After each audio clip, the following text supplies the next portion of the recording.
Le pregunté, ¿quiere mi señora que dibuje el retrato de alguna persona? ¿De quién, mi señora? De cualquiera, dijo, y yo parpadeé con inquietud. Verás, cuando camino alrededor de los terrenos del palacio o voy a la ciudad en mi silla de manos, no sería de dama señalar con el dedo a un hombre y decir ese. También mis ojos podrían quedar deslumbrados si tratara de ver bien a alguien realmente atractivo. Me refiero a hombres, por supuesto. Hombres, le hice eco estúpidamente. Lo que quiero, simplemente, es que lleves tus papeles y tus tizas a cualquier parte que vayas. En donde encuentres a un hombre guapo, dibuja su rostro y su figura para mí. Hizo una pausa para reír ahogadamente. No necesita tener ropa encima. Quiero muchos dibujos diferentes, tantos como hombres puedas encontrar. Sin embargo, no quiero que nadie sepa qué estás haciendo, ni para quién. Si te preguntan, diles. 161/846. Simplemente que estás practicando tu arte. Me devolvió los 2 dibujos que acababa de hacer. Eso es todo. Puedes irte, trae, y no regreses hasta que no tengas para enseñarme un buenas de hojas dibujadas. No era tan tonto como para no sentir un presagio en la orden que Chalchionenetti me estaba dando. Sin embargo, deseché eso fuera de mi mente, para concentrarme en mi tarea con la mayor habilidad. El gran problema consistía en tratar de adivinar lo que a una muchacha de 15 años pudiera parecer guapo en un hombre. No habiéndome dado ningún criterio en que basarme, confiné en mis subrepticios dibujos a príncipes, campeones, guerreros y otros hombres valerosos. Cuando me presenté otra vez ante Muñeca de Jade, con Coscat cargado con mi montón de papeles de corteza, puse encima extravagantemente un dibujo hecho de memoria del hombre encorvado color cacao quien seguía tan extrañamente apareciendo en mi vida. Ella resopló sorprendida diciéndome, «Te crees muy chistoso. Trae, pero he oído murmurar entre las mujeres que se siente un verdadero placer al ser poseída por un enano jorobado y encorvado e incluso, y ella echó una mirada a Coscat, al ser poseída por un niñito con su tepule como el lóbulo de una oreja. Algún día cuando ya me haya cansado de lo ordinario». Pasó rápidamente los papeles, entonces se detuvo y dijo, yo. Trae, tiene unos ojos pardos muy intrépidos. ¿Quién es él? Es el príncipe heredero, Flor Oscura. Ella hizo un lindo gesto de desagrado. No, podría causarme complicaciones. Ella siguió viéndolos, estudiando atentamente cada dibujo, luego dijo, ¿y quién es este? No sé su nombre, mi señora. Es un mensajero veloz al que a veces he visto correr llevando mensajes. Ideal, dijo, con esa su sonrisa. Puso el dibujo a un lado y apuntándolo dijo, trae. Ella no solo se estaba refiriendo a mi nombre, sino también al otro significado posible, o sea, tráelo. Con cierto temor yo ya había anticipado algo como esto, pero a pesar de ello, empecé a sudar frío. De una manera en extremo tímida y formal le dije, mi señora Muñeca de Jade, me ha sido ordenado servirle a usted y se me ha prevenido de no corregirla o criticarla. Sin embargo, si no es que estoy interpretando erróneamente sus intenciones, le suplico que las reconsidere. Usted es la princesa virgen del más grande señor en todo el único mundo y también la reina virgen de otro gran señor. Será demandada por 2 venerados oradores y por su propia nobleza, si usted juguetea con algún otro hombre antes de ir al lecho conyugal con su señor esposo. Yo estaba esperando que en cualquier momento me golpeara como lo hacía con sus esclavos, pero me escuchó hasta el final y luciendo su empalagosa e irritante sonrisa me dijo, podría decirte que tu impertinencia puede ser castigada, pero solamente quiero hacerte notar que Nezahualpiri es más viejo que mi padre y que su virilidad ha sido. 162/846. Minada, aparentemente, por la señora de Tolan y por todas sus otras esposas y concubinas. Él me tiene aquí secuestrada, en tanto, y sin duda, trata desesperadamente de erguir, con medicinas y encantamientos, su viejo tepule marchito. Pero ¿por qué tengo que desperdiciar mis estímulos, mis jugos y mi belleza en flor, mientras espero a su conveniencia o a su capacidad? Si él necesita aplazar sus deberes de marido, en verdad que yo me las arreglaré para que sean largamente pospuestos. Y entonces, cuando él y yo estemos listos, puedes tener la seguridad de que soy capaz de convencer a Nezahualpili de que llego a él como una doncella timorata, prístina y sin experiencia. Traté otra vez de convencerla. En verdad que hice todo lo que pude por disuadirla, aunque yo no pensé que hubiera alguien que lo creyera después. Mi señora, recuerde quién es usted y el linaje del cual desciende. Usted es la bisnieta del venerado Moctezuma y él nació de una virgen. Su padre tiró una gema dentro del jardín de su amada y ella la tomó y se la puso en su flor y en ese momento concibió al niño Moctezuma, antes de que ella jamás se hubiera casado o acoplado con su padre. Así usted tiene una herencia de pureza y virginidad que no debería de mancillar con... Ella me interrumpió riéndose. Yo no soy virgen. Para tu conocimiento. Me debiste haber reprendido cuando tenía 9 o 10 años de edad. Entonces era virgen. Se me ocurrió tardíamente el girarme y decirle a Coscapi, es mejor que te... Ya te puedes ir, niño. Muñeca de Jade dijo, ¿conoces esas esculturas que hacen los bestiales o azteca? ¿Las estatuas de madera que le sobresale un miembro de hombre? Mi padre Ahuitzotl conserva una colgada en una pared de nuestro palacio, como una curiosidad para divertir y pasmar a sus amigos. También interesa a las mujeres. Esta ha sido restregada, alisada y abrillantada por todas aquellas que lo han manipulado admiradas al pasar. Mujeres nobles, sirvientas, mozas y yo misma. Le dije, no creo que yo debiera escuchar, pero ella ignoró mis protestas y continuó. Tenía que arrastrar contra la pared un gran arcón de madera que servía para almacenar cosas, en el cual me subía para poder alcanzar esa figura. Me tomó muchas semanas de sufrimiento, porque después de cada uno de mis primeros intentos tenía que esperar y descansar por un tiempo hasta que mi inadecuada tepili dejaba de dolerme. Pero persistí, restregándome cada vez más fuerte y... Llegó el día del triunfo cuando finalmente me las arreglé para meterme. La punta de esa cosa tremenda. Poquito a poquito fui penetrándomelo cada vez más. Desde entonces, quizá he estado con unos 100 hombres, pero ninguno de ellos me ha dado jamás la sensación que gocé en aquellos días en que frotaba mis partes contra la cruda talla de los huasteca. Supliqué, no debería saber estas cosas, mi señora. Se encogió de hombros. No estoy excusando mi naturaleza. Esa clase de relajamiento es algo que debo tener y debo tener seguido y tendré. Hasta podría usarte para ese propósito. No eres intrépido y no dirías nada en contra mía, pues sé que obedecerás el mandato de Nezahualpili de no ser chismoso. Pero eso no impediría que confesaras tu propia culpa por nuestro acoplamiento y sería la ruina para los dos. 163 diagonal 846. Así. Me tendió el dibujo que había hecho del sencillo mensajero veloz y un anillo que se quitó del dedo. Dale esto. Es el regalo de bodas de mi señor esposo y no hay otro anillo como este.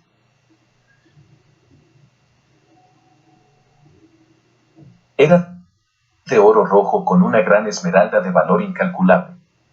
Esas raras piedras eran traídas por mercaderes que se aventuraban muy lejos, hasta la tierra de Cuauhtémoc, el límite más lejano hacia el sur de nuestras rutas comerciales, y las esmeraldas ni siquiera venían de allí, sino de alguna tierra de nombre desconocido, a una distancia también desconocida más allá del sur de Cuauhtémoc. El anillo era de esos cuyo diseño estaba hecho para ser sostenido verticalmente en la mano, porque contenía un círculo colgante de pendientes de jade, que solamente se podían mostrar bien cuando el que lo portaba levantaba la mano.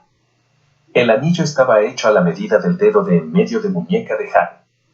Yo solamente podía ponérmelo apretadamente en mi dedo pequeño. No, no debes llevarlo puesto, dijo la joven previniéndome. Ni él tampoco. Este anillo puede ser reconocido por cualquier persona que lo vea.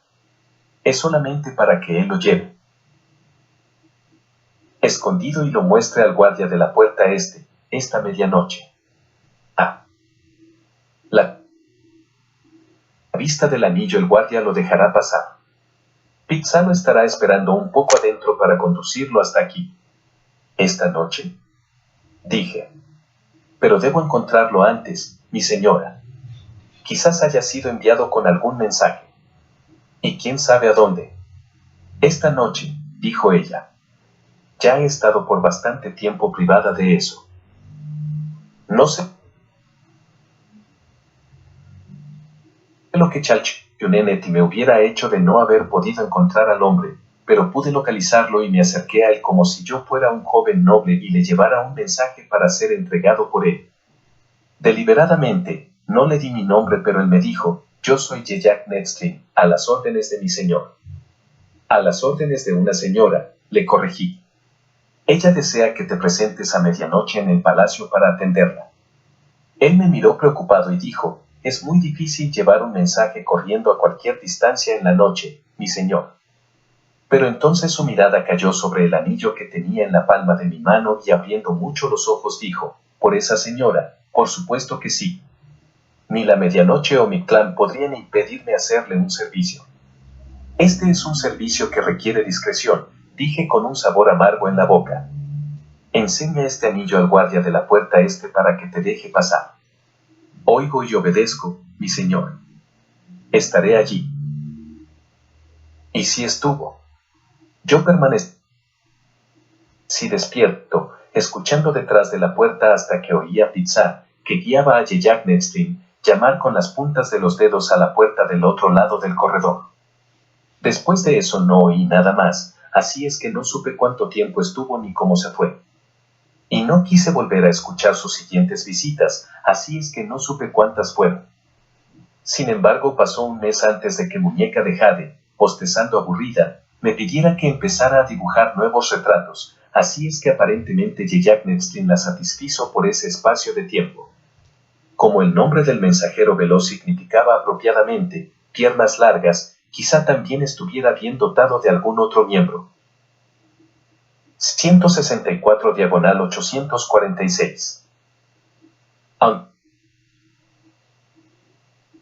Chalchunenet no había pedido nada de mi tiempo durante ese mes, eso no quería decir que yo no tuviera preocupaciones. El venerado orador venía cada 8 o 9 días para corresponder a las invitaciones que le hacía la mimada y supuestamente paciente princesa reina.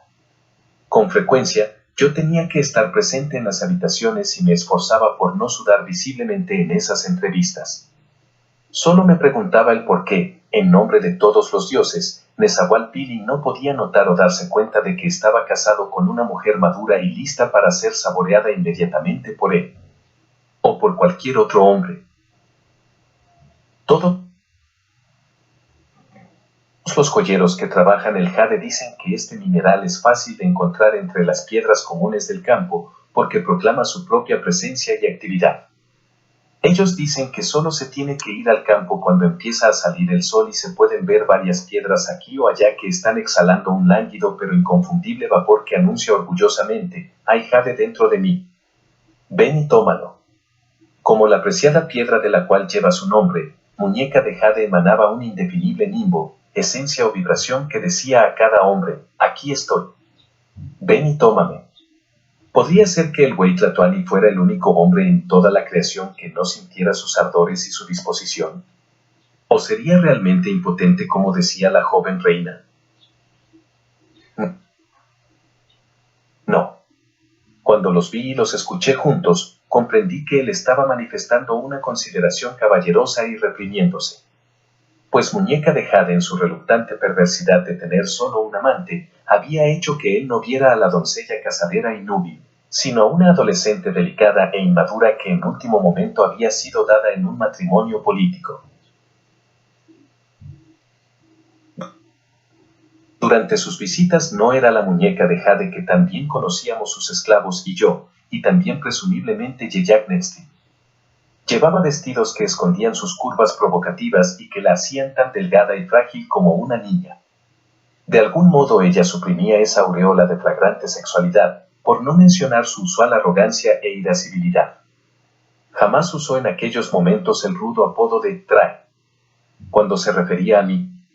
De alguna forma escondía a la verdadera muñeca de jade, Topcopetlacalco, en una bolsa, en una caja, como diríamos nosotros de un secreto. En presencia de su señor, ni se recostaba lánguidamente, ni se sentaba siquiera en una silla. Se arrodillaba a sus pies, con las rodillas rectamente juntas, sus ojos modesta y castamente bajos, y hablaba aniñadamente entre murmullos. Ella incluso me hubiera engañado a mí, haciéndome creer que no tenía más de 10 años, si no hubiera sido porque sabía perfectamente que ya había pasado de esa edad. Espero que encuentres tu vida menos constreñida, ahora que tienes la compañía de Misty, dijo Nezahualpilli. Yo, sí, mi señor, dijo ella mostrando los hoyuelos de sus mejillas. Él es un acompañante inapreciable. Misty me muestra muchas cosas y me las explica. Ayer me... 165/846. Llevó a la biblioteca de poesías de tu estimado padre y me recitó algunos de sus poemas. ¿Y te gustaron?, preguntó el buey Tlatoani. Oh, sí. Aunque creo que me gustaría más oír alguno de los tuyos, mi señor marido. De acuerdo con esto, Nezahualpilli dijo con bastante modestia, por supuesto, suenan mejor cuando mi tamborcillo me acompaña, y recitó y cantó algunas de sus composiciones. Una de ellas, en la que alababa la caída del sol, concluía: como un ramo de brillantes flores. Nuestro Dios radiante, nuestro encendido Dios, el sol. Se introduce en un vaso de esplendorosas joyas. Y el día así ha concluido.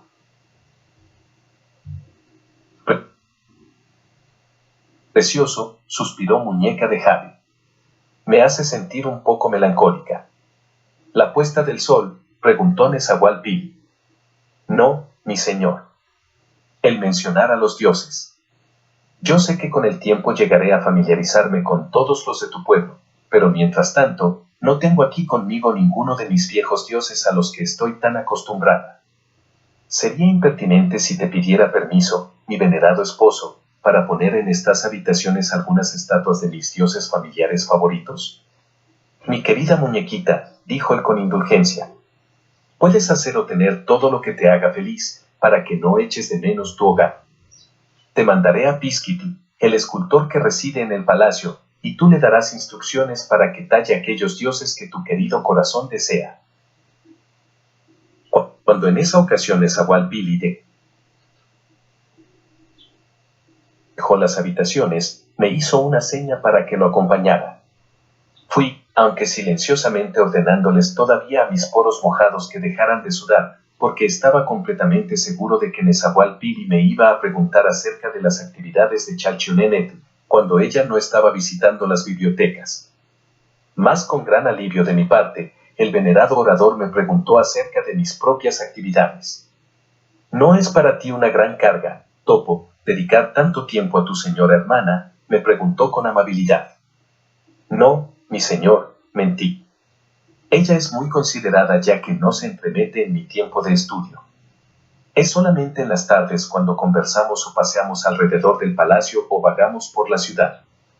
En cuanto a conversación, dijo él, quisiera pedirte que hicieras algún esfuerzo por tratar de corregir su acento mexica. Tú aprendiste muy rápido nuestra manera de hablar en Texcoco. Anímala a que hable más elegantemente, cabeza inclinada. Sí, mi señor. Lo intentaré. Él continuó, tu señor maestro de conocimientos de palabras me dijo que has hecho progresos rápidos y admirables en el arte de la escritura pintada. ¿Podrías disponer un poco más de tiempo para poner en práctica esta habilidad? Estoy seguro, mi señor. Exclamé ansiosa y ardientemente. Haré tiempo.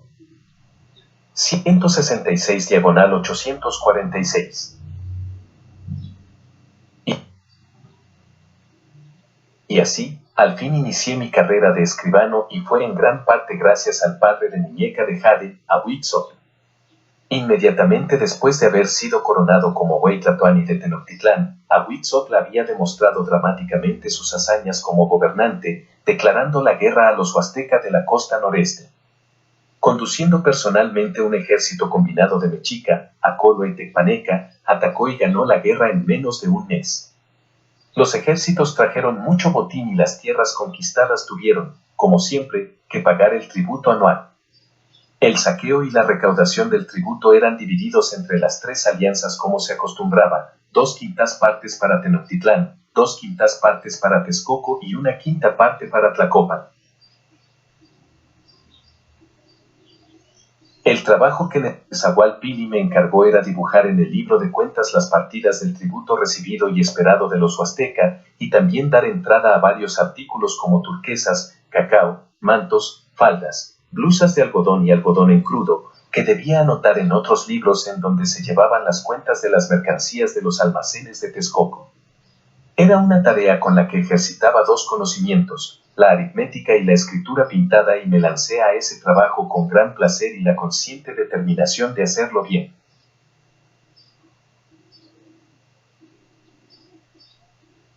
Pero como ya he dicho, también Muñeca de Jade se valía de mi talento y me llamó de nuevo para ordenarme reanudar la búsqueda y los bosquejos de hombres guapos. Aprovechó también la oportunidad para quejarse con mal humor acerca de la falta de talento del escultor de palacio. Como mi señor esposo me lo permitió, ordené esta estatua y le di instrucciones precisas a ese viejo escultor tonto, que él me mandó. Pero mira, trae una monstruosidad. Era la figura de un hombre en tamaño natural esculpido en barro, pintada en color de piel natural y cocida hasta adquirir mucha dureza. No representaba a ningún dios de los mexica que yo pudiera reconocer, pero había algo en ella que me era familiar. Se supone que los acoloas son expertos en las artes, continuó diciendo la joven con desdén. Entérate de esto, trae. Su muy renombrado maestro escultor es un inepto, comparado con algunos artistas sin renombre cuyos trabajos he visto en mi tierra. Sí. Peacekeeping no hace mi siguiente estatua mejor que esta, mandaré traer de Tenochtitlán a esas nulidades para avergonzarlo. Ve y dile eso.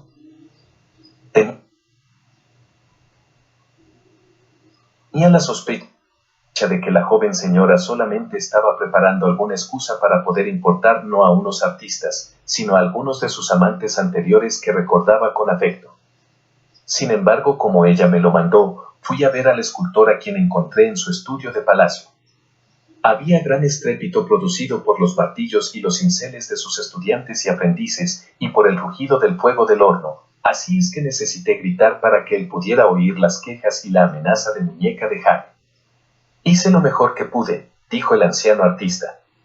La señora ni siquiera me dijo el nombre del dios que había escogido para poder así contemplar otras estatuas o pinturas de este. Todo lo que tenía para guiarme era esto. Y me enseñó un dibujo a tiza en papel de corteza. Este era el que yo mismo había hecho de Yeyacnextli. Me. 167/846. Sentí perplejo. ¿Por qué Muñeca de Jade había ordenado una estatua de un dios, cualquier dios, hecho a la semejanza de un simple y mortal mensajero veloz? Aunque nunca se lo pregunté, ya que estaba seguro que me gruñiría diciendo que no me metiera en lo que no me importaba. La siguiente vez que le entregué mis dibujos, deliberadamente incluí con un poco de espíritu jocoso uno de su legítimo esposo, el venerado orador Nezahualpilli. Dando un resoplido desdeñoso, tanto al dibujo como a mí, lo empujó a un lado. La pintura que escogió esta vez fue la de un joven jardinero asistente del palacio llamado Saliogli, y fue a él a quien le di su anillo al día siguiente con las consabidas instrucciones. Él, como su predecesor, era solamente un plebeyo, pero hablaba el náhuatl con el acento de Texcoco, y yo confiaba, ya que volvería a estar libre por un tiempo de la obligación de atender a la joven, que él podría continuar perfeccionando su forma de hablar, como lo deseaba Nezahualpilli. Cuando terminé de asentar quitar el tributo de los huasteca, entregué el libro de cuentas al subtesorero que se hacía cargo de esas cosas, quien alabó grandemente mi trabajo ante su superior el mujer serpiente, y el señor Hueso Fuerte a su vez fue lo suficientemente amable como para dar un buen informe de mí a Nezahualpí. Después de lo cual el venerado orador envió a por mí para preguntarme si me gustaría intentar precisamente el mismo trabajo que ustedes están haciendo, reverendos frailes. O sea, anotar por escrito las palabras habladas en la cámara en donde el güey Tlatoani se reunía con su consejo o en la Corte de Justicia, cuando daba audiencia a los ciudadanos de Texcoco quienes presentaban sus demandas o sus quejas. Naturalmente, me encargué del trabajo con alegre entusiasmo y aunque al principio no fue fácil y cometí muchos errores, con el tiempo también recibí congratulaciones por ese trabajo. Debo decir sin mucha modestia que había logrado bastante fluidez, habilidad y precisión en hacer mis pinturas. Así es que tuve que aprender a hacer los glifos rápidamente, si bien, y por supuesto, nunca llegué a ser un escribano tan rápido como cualquiera de ustedes, mis señores. En esas asambleas del consejo y recepciones de pedigüeños, rara vez había un momento en que no hablara alguien, cuyo discurso debía ser anotado, y casi siempre hablaban varias personas al mismo tiempo. Afortunadamente para mí, el sistema que empleaba era como el suyo, tener 2 o más escribanos experimentados trabajando simultáneamente, así lo que a uno se le pasaba el otro probablemente lo había anotado. Pronto aprendí a anotar las palabras más importantes del discurso de una persona y solo bosquejándolas. Después en mis ratos libres, recordaba lo substancial y lo insertaba entre ellas, luego hacía una copia en limpio de todo, añadiéndole los colores que la harían totalmente comprensible. Así es que este método no solo mejoró mi velocidad en escribir, sino también mi memoria. Asimismo encontré muy útil inventar un número de palabras, a las que llamé glifos breves, en las que podía comprimir una procesión completa. 168/846. De palabras. Por ejemplo, dibujaba solo un pequeño círculo representando una boca abierta, por el largo prefacio con el que cada mujer y cada hombre empezaban su conversación con el güey Tlatoani, en su augusta presencia, Mispan 5, mi señor venerado orador Nezahualpí. Si alguien hablaba refiriéndose simultáneamente a sucesos recientes y pasados, yo los diferenciaba unos de otros dibujando alternativamente los simples glifos que representaban a un bebé y a un buitre. El bebé, verán ustedes, representaba lo nuevo e identificaba los sucesos recientes. El buitre, siendo calvo, simbolizaba lo viejo e identificaba los sucesos pasados. Ah, bueno. Creo que todas esas reminiscencias podrían interesar profesionalmente a algunos compañeros escribanos como ustedes, mis reverendos frailes, aunque la verdad es que si hablo de estas cosas es porque soy reacio a hablar de otras, como la siguiente vez que fui llamado a las habitaciones de la señora Muñeca de Jade.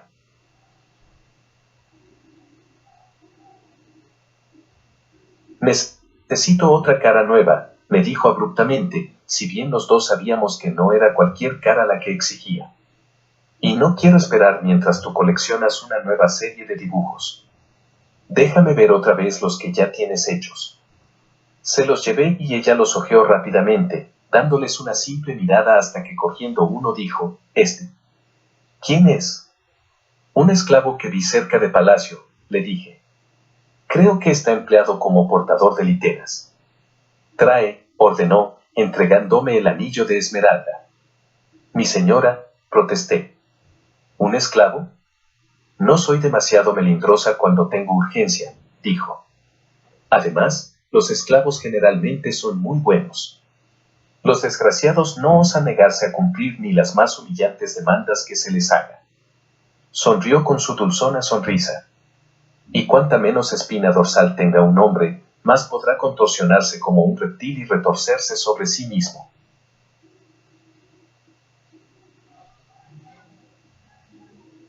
Antes de que yo pudiera hacer más objeciones, Muñeca de Jade me guió a una pared de su alcoba y me dijo, mira esto. Es el segundo dios que he ordenado a ese mal llamado maestro escultor Pisquite.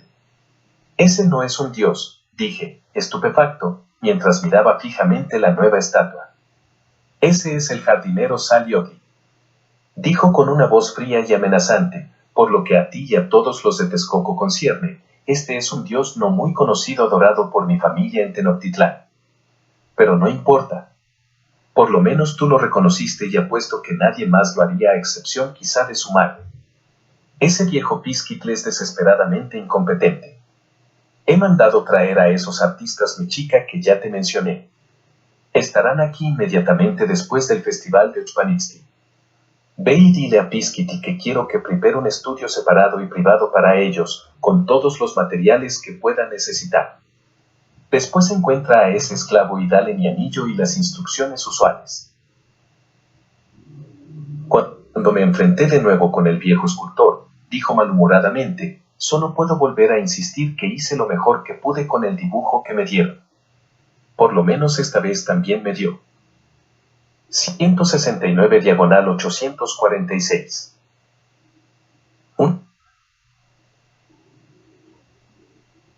Una calavera para que trabajara con ella. ¿Qué? Oh, sí. Es mucho más fácil esculpir una buena semejanza cuando uno tiene como base real los huesos, encima de los cuales poder moldear el barro. Sin poder creer lo que debería haber comprendido antes, buceé, pero, maestro Pisquitl, no es posible que alguien posea la calavera de un dios. Me miró largamente con sus viejos ojos de párpados cansados. Lo único que sé es que se me proporcionó la calavera de un hombre adulto, muerto hacía poco, y que la estructura de ésta se aproximaba a las características faciales del dibujo, y que me dijeron que este era el de algún dios menor. No soy un sacerdote para poner en duda su autenticidad y no soy tan tonto como para preguntarle a una reina imperiosa. Mientras haga el trabajo que me pide podré conservar mi propia calavera intacta. ¿Entiendes? Asentí con la cabeza. Sí, al fin entendía y demasiado bien. El maestro continuó, prepararé el estudio. Para los nuevos artistas que están por llegar. Aunque debo decir que no. Envidio a ninguna persona empleada por la señora Muñeca de Jade. Ni a mí. Ni a ellos. Ni a ti. Yo tampoco envidiaba mi situación, alcahuete de una asesina, pero ya estaba demasiado involucrado para encontrar la manera de salir de ese enredo.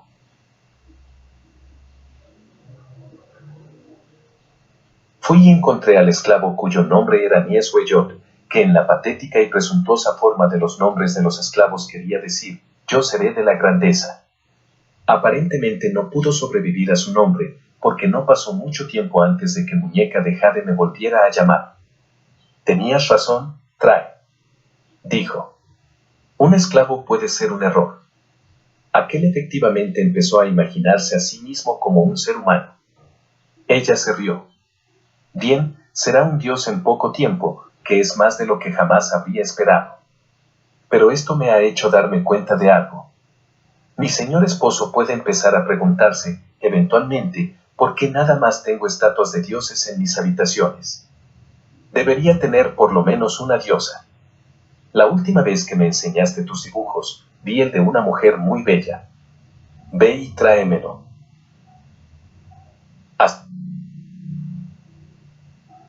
Sí lo hice aunque afligido. Me arrepentía de haber mostrado a Muñeca de Jade aquel bosquejo. No lo había hecho por alguna razón encubierta, sino impulsivamente, como un gesto de admiración hacia la joven mujer, cuando ésta atrajo mi atención. Por cierto que atraía las miradas de muchos hombres y llenaba sus ojos de especulación y deseo. Sin embargo, Nemaluili era una mujer casada, la esposa de un próspero artesano en pluma del mercado de artistas de Texcoco. Su belleza no residía solo en su rostro vivaz y luminoso. Sus movimientos eran siempre fluidos y gentiles, su porte, regio, y sus labios tenían una sonrisa para todos. Nemaluili exhalaba una inextinguible alegría y su nombre era el más apropiado puesto que significaba algo delicado. Muñeca de Jade estudió el dibujo y para mi alivio, dijo, no te puedo mandar a por ella. Trae. Eso sería una gran violación a las costumbres y podría causar una conmoción indeseable. Mandaré a por una de mis esclavas. Aunque como yo lo había esperado, no terminó así mi complicidad, porque lo siguiente que me dijo la joven reina fue: la mujer Nemaluili estará aquí esta noche. Podrás creer que esta es la 170/846. Primera vez que tendré placer con una de mi propio sexo. Así es que quiero que asistas con tus materiales de pintura y tomes nota de esta aventura, para poder ver después las cosas que estuvimos haciendo. Por supuesto que la idea me aterró, por 3 razones. Primera, y la más importante, estaba enojado conmigo mismo por haber involucrado inadvertidamente a algo delicado, pues aunque solo la conocía de vista, por su reputación la tenía en alta estima. Segunda, y pensando egoístamente, después de esa noche jamás podría proclamar que no sabía con certeza qué clase de cosas pasaban en las habitaciones de mi señora. Tercera, sentía algo de repugnancia ante la idea de ser obligado a ser testigo de un acto que debería ser privado, pero no podía rehusar, y debo admitir que entre mis emociones se mezclaba una perversa curiosidad. Había escuchado la palabra patrachuya, pero no podía imaginarme cómo 2 hembras podían hacer ese acto juntas. Algo delicado llegó, tan alegre y luminosa como siempre, aunque comprensiblemente un poco perpleja de esa cita clandestina a medianoche. Estábamos en verano y el aire afuera no era frío, pero a pesar de eso llevaba un keskemet chal sobre sus hombros. Quizás se le había ordenado disimular su rostro con el chal durante el camino hacia el palacio.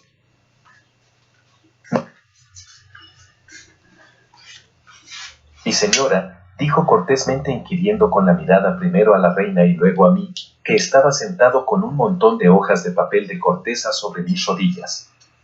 No había encontrado la manera de ocultar mi presencia discretamente, ya que mi vista requería que me sentara lo más cerca posible, para poder dibujar todo lo que iba a ocurrir.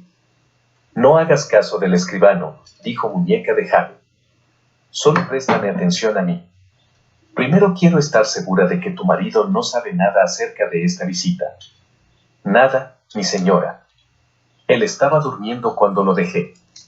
Su criada me dijo que no debía decirle nada a él, así es que no lo hice, porque pensé que usted me necesitaría para alguna cosa, para alguna cosa que no tuviera que ver con los hombres. Precisamente, dijo su anfitriona sonriendo con satisfacción. Y cuando los ojos de Nemaluili se desviaron otra vez hacia mí, Chalchunenet le gritó: dije que ignoraras a este. Él es un mueble. Ni oye, ni ve, no existe. Entonces bajó la voz a un simple murmullo persuasivo: me han dicho que eres una de las mujeres más bellas de Texcoco. Como ves, querida, yo también lo soy. Se me ocurrió que podríamos compartir gozosamente nuestras bellezas.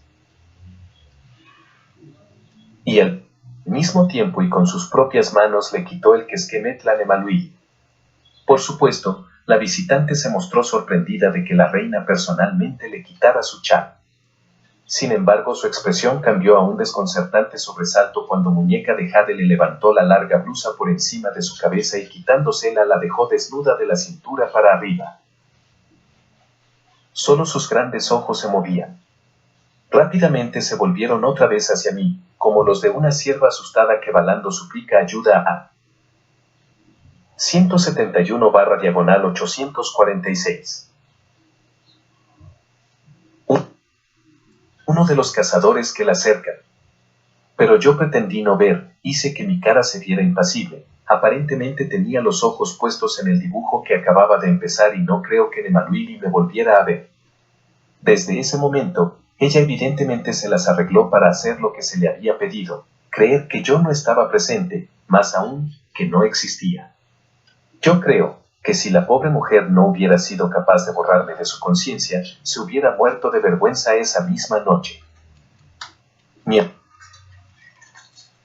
la mujer se quedó parada enfrente, los senos desnudos, tan rígida como una estatua, Chalchunenet se quitó su blusa, despacio, seductoramente, como si lo estuviera haciendo para excitar a un hombre que no respondía.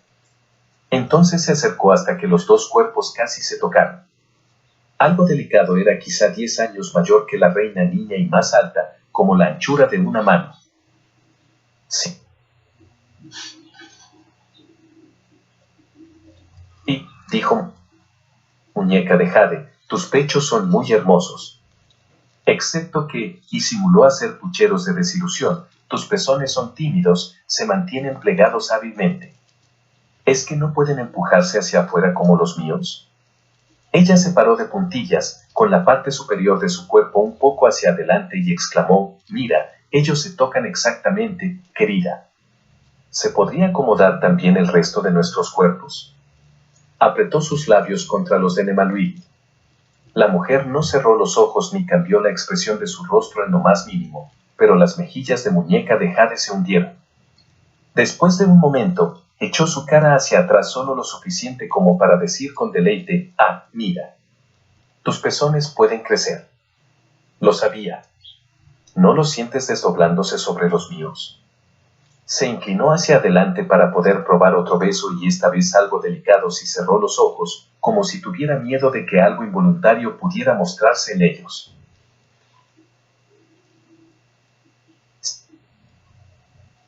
Se quedaron así, inmóviles el tiempo suficiente para que yo captara una pintura de ellas, Muñeca de Jade todavía de puntillas, las dos solamente tocándose los labios y los pechos.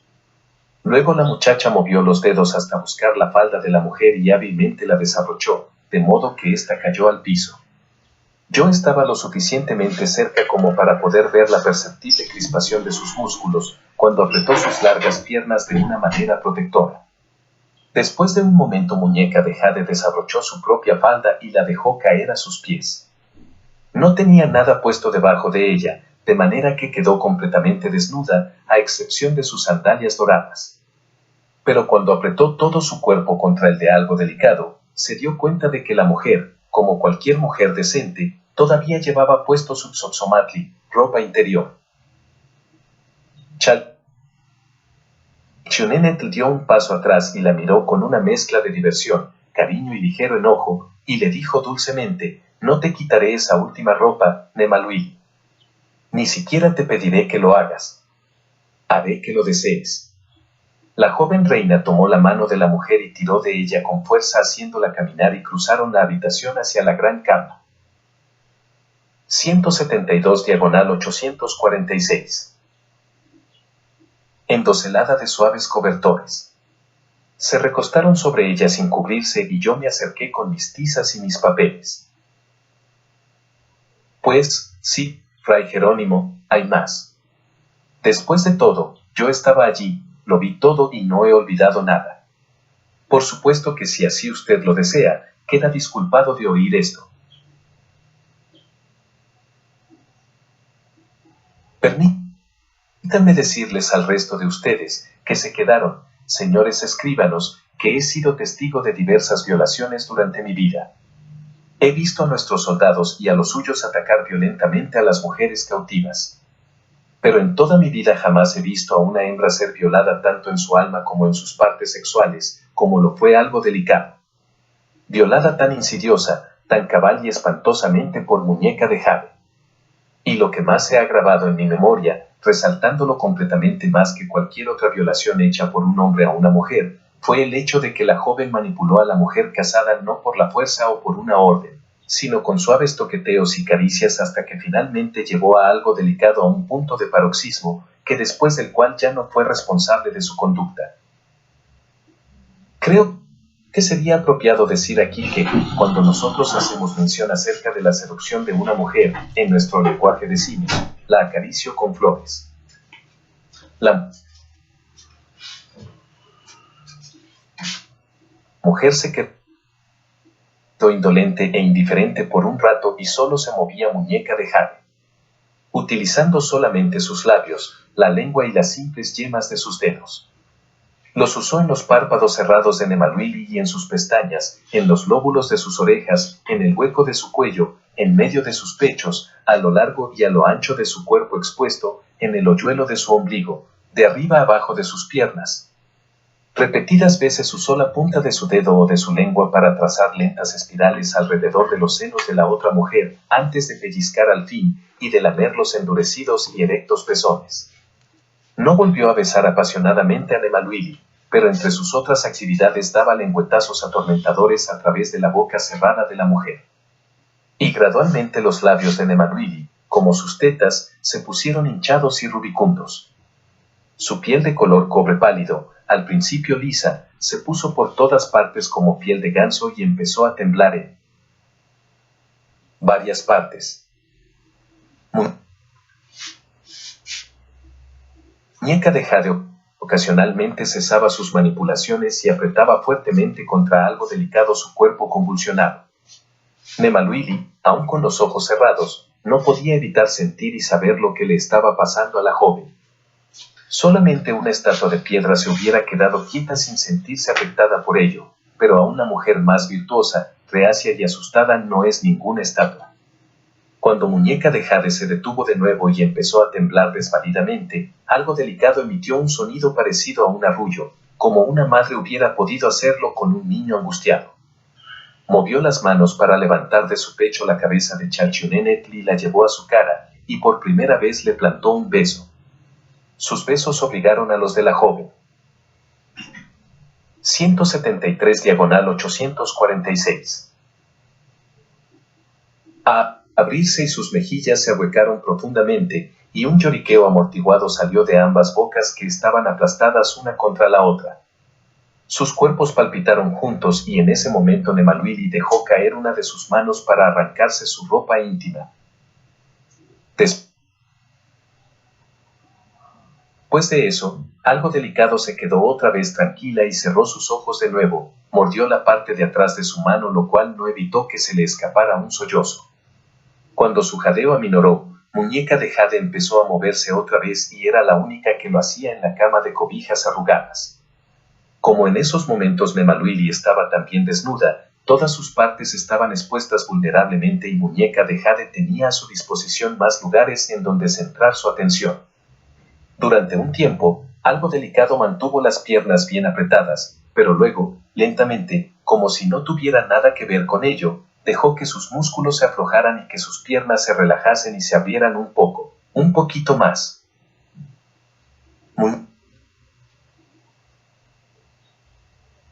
Muñeca de jade escondió su cabeza entre ellas, buscando lo que una vez me había descrito como la pequeña perla rosa. Así estuvo por un tiempo y la mujer, como si la estuvieran torturando, emitió muchos sonidos y finalmente tuvo un movimiento violento. Cuando se recuperó debía ya de haber decidido que, al fin y al cabo, podía abandonarse totalmente ya que no podría degradarse más, y entonces Nemaluili comenzó, aunque con menos facilidad y pericia, a hacerle a Muñeca de jade lo que la joven le había estado haciendo a ella. Esto ocasionó una variedad de acoplamientos. A veces estaban apretadas en un abrazo como hombre y mujer, besándose las bocas mientras sus pelvis se frotaban. Otras veces se acostaban con las cabezas invertidas, cada una estrechando las caderas de la otra mientras usaban la lengua, como un modelo en miniatura, pero mucho más ágil, simulando al miembro masculino. A veces se sentaban cara a cara, pero reclinándose hacia atrás sobre sus brazos, para que sus muslos se extendieran y se tocaran en las partes inferiores de sus cuerpos, esforzándose en friccionarse mutuamente sus perlitas rosas. En esa posición me recordaron la leyenda que relata cómo se creó la raza humana. Se decía que, después de la época en que la tierra había estado poblada primero por los dioses y después por los gigantes, aquellos decidieron legar el mundo a los seres humanos. Sin embargo, no lo sabía todavía y los dioses tuvieron que crearlos, y lo hicieron así, crearon algunos hombres y un número igual de mujeres, pero los diseñaron mal, porque aquellos primeros seres humanos tenían cuerpos que se terminaban debajo de la cintura con un tipo de protuberancia lisa. Según la leyenda, los dioses tenían la intención de ocultar modestamente los genitales de la gente, aunque es difícil de creer, ya que los dioses y las diosas no se destacaban precisamente por su modestia sexual. Sea como fuere, aquella primera gente podía brincar por todas partes sobre los tocones de sus cuerpos y gozar de toda la belleza del mundo que habían heredado, pero no eran capaces de gozarse los unos a los 174 diagonal 846. Otros. Y tenían ganas de hacerlo porque ocultos o no, sus sexos se atraían respectivamente. Felizmente para el futuro de la humanidad, esa primera gente se las ingenió para superar su impedimento. Rebotaban alto una mujer y un hombre juntos y en el aire fusionaban las partes inferiores de sus cuerpos, como algunos insectos se aparejan en pleno vuelo. La leyenda no nos dice exactamente cómo lo lograban, ni cómo las mujeres daban a luz los bebés que así concibieron. Sin embargo, lo lograron y la siguiente generación llegó completa con piernas y órganos genitales accesibles. Al observar a Muñeca de Jade y a algo delicado en esa posición en que frotaban con urgencia sus tepili, no pude evitar en pensar en esos primeros humanos y en su impulso por copular a pesar de las dificultades. Debo mencionar que la mujer y la muchacha, aunque asumían las más intrincadas posiciones y se acariciaban ávidamente, no se sacudían ni brincaban tanto como lo hubieran hecho un hombre y una mujer ocupados en ese mismo acto. Sus movimientos eran sinuosos, no angulados, graciosos, no toscos. Muchas veces, aunque algunas de sus partes indudablemente estaban ocupadas, las dos mujeres parecían estar tan quietas como si durmieran. Entonces una o ambas se estremecían, o se endurecían, o brincaban o se contorsionaban.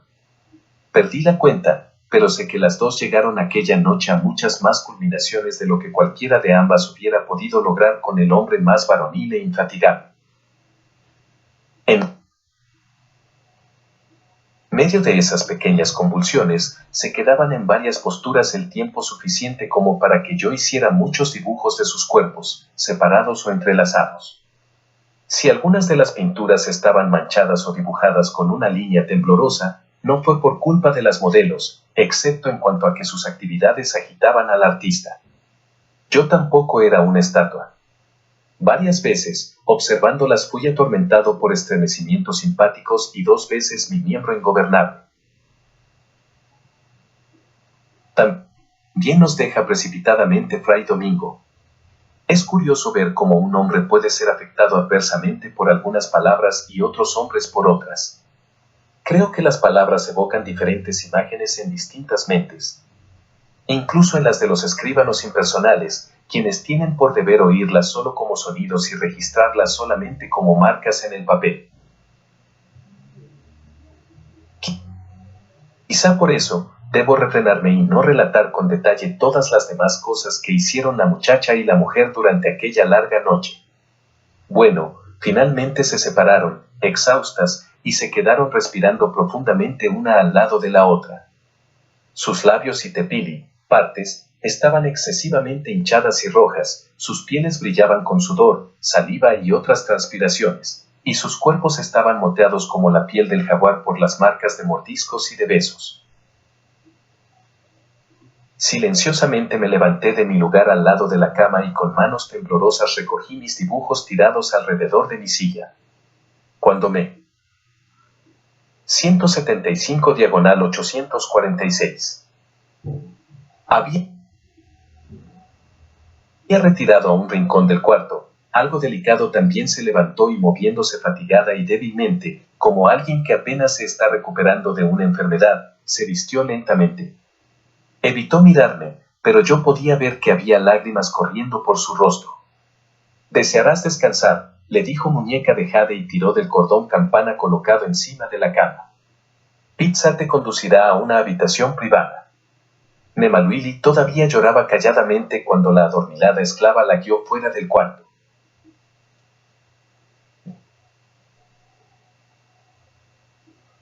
Dije con voz insegura, suponga que se lo cuenta a su esposo.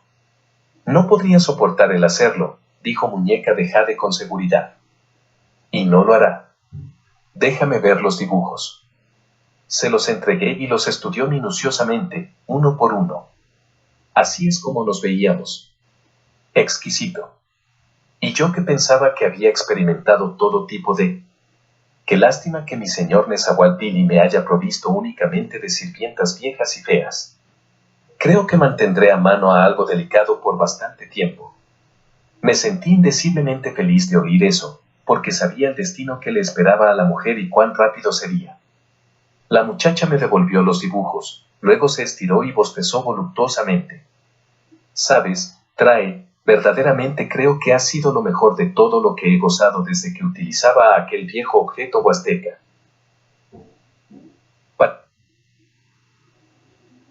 Parecía razonable, pensé al regresar a mis habitaciones. Una mujer debe saber mejor que cualquier hombre cómo juguetear con el cuerpo de otra de su mismo sexo. Solo una mujer podría conocer más íntimamente todos los más tiernos y secretos escondrijos, las superficies más y menos excitables de su propio cuerpo, y en consecuencia, también los del cuerpo de cualquier otra. Por consiguiente, si un hombre sabía esas mismas cosas, podría mejorar sus talentos sexuales e intensificar su propio goce y el de cada una de las mujeres con quienes se apareara. Así es que pasé mucho tiempo estudiando los dibujos y grabando en mi memoria las intimidades de las cuales había sido testigo y que los dibujos no podían describir tan gráficamente. No estaba orgulloso con la parte que me había tocado desempeñar en la degradación de algo delicado, pero siempre he pensado que un hombre debe aprovechar y mejorar sus experiencias aun viéndose mezclado en los sucesos más lamentables. No quiero decir que la violación de algo delicado fue el suceso más lamentable que presencié en mi vida. Otro me esperaba cuando regresé a casa otra vez, a Saltocan, para el festival de Ochpanixtli.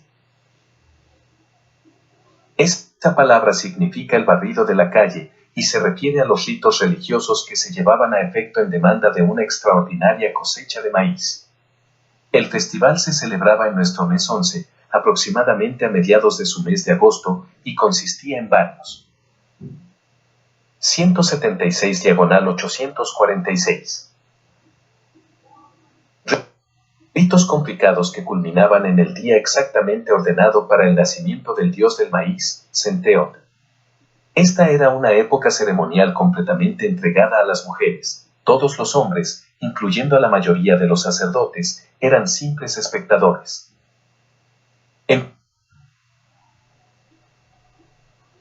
Empezaba cuando las más venerables esposas y las viudas más virtuosas de Saltocan barrían, con sus escobas hechas especialmente de plumas, todos los templos y otros lugares sagrados de la isla.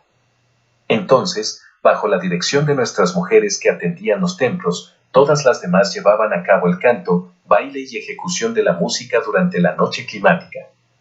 Una virgen escogida de entre todas las muchachas de la isla tomaba el papel de Teteoínan, la madre de todos los dioses. La parte más importante de la fiesta era el acto que hacía en la cima de la pirámide, completamente sola sin pareja masculina, pretendiendo ser desflorada y fecundada y luego sufrir los dolores del parto y dar a luz. Después de eso era atravesada hasta morir por las flechas lanzadas por arqueros femeninos, quienes cumplían su trabajo con una dedicación intensa, pero con muy poca destreza. Así es que generalmente la muchacha no moría rápidamente, sino tras una prolongada agonía. Por supuesto que siempre había una sustitución de último momento, pues nunca sacrificábamos a una de nuestras doncellas, a no ser que por alguna razón singular ésta insistiera en ofrecerse voluntariamente. De ese modo no era realmente la virgen que representaba a Teteoínan quien moría, sino una esclava disponible o una prisionera capturada de otro pueblo. Para el simple papel de morir no era necesario que fuera una virgen y a veces era una mujer vieja la despachada al otro mundo esa noche. Cuando la mujer finalmente moría después de haber sido sabiamente destrozada y perforada por innumerables flechas, unos sacerdotes participaban por primera vez. Salían del templo de la pirámide, detrás de la cual se habían ocultado, y todavía casi invisibles en la oscuridad de sus negras vestiduras, arrastraban el cuerpo adentro del templo. Allí, rápidamente despellejaban la piel de uno de sus muslos. Un sacerdote se ponía ese gorro cónico encima de su cabeza y salía saltando del templo acompañado por una explosión de música y canto. El joven dios del maíz, Centeotl, acababa de nacer.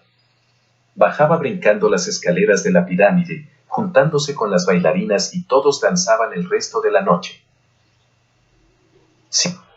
Y cuento todo esto es porque supongo que la ceremonia de aquel año debió de ser igual a la de todos los anteriores. Tengo que suponerlo porque no me quedé para verla. El generoso príncipe Huexotzinca me prestó otra vez su acali y remeros y llegué a Saltocan para encontrar que los otros, Pactli, Chimali y Tlatli, también habían llegado para esa fiesta desde sus distantes escuelas. De hecho, Pactli había regresado definitivamente, habiendo concluido hacía poco su educación en la Calmecac. Eso me preocupaba, porque ya no. 177 diagonal 846. Tendría nada que hacer a excepción de esperar a que muriera su padre Garza Roja y le dejara el trono libre. Mientras tanto, Pactli podría concentrar todo su tiempo y fuerza en asegurarse la esposa que él deseaba, mi hermana, quien no quería hacerlo, y contaba con la ayuda de su más leal aliada, mi madre, la codiciosa de títulos. Sin embargo, me encontré con una preocupación más inmediata. Tlatli y Chimali se sentían tan anhelantes por verme, que me estaban esperando en el muelle cuando mi canoa atracó y, brincando excitadamente, comenzaron a hablar, a gritar y a reír antes de que yo hubiera puesto el pie en tierra. Topo, la cosa más maravillosa. Nuestro primer encargo, Topo, para hacer obras de arte en el extranjero. Me costó un poco de tiempo y unos cuantos gritos antes de poder darme cuenta y comprender lo que me querían decir. Cuando lo comprendí quedé horrorizado. Mis dos amigos eran los artistas mexica de quienes me había hablado Muñeca de Jade. No regresarían a Tenochtitlán después de la fiesta, sino que irían conmigo a Texcoco. Tlatli dijo, yo voy a hacer las esculturas y Chimali las va a colorear para que parezcan vivas. Así lo dijo el mensajero que la señora Chalchunenet nos envió. Imagínate, la hija de un güey tlatoani y la esposa de otro. Ciertamente ningún otro artista de nuestra edad ha sido tan honrado anteriormente. Chimali dijo, no teníamos idea de que la señora Muñeca de Jade hubiera visto alguna vez las obras que hacíamos en Tenochtitlán. Tlatli dijo, que las haya visto y admirado lo suficiente como para llamarnos y para viajar a tantas largas carreras. La señora debe tener muy buen gusto. Dije sutilmente, la señora tiene numerosos gustos.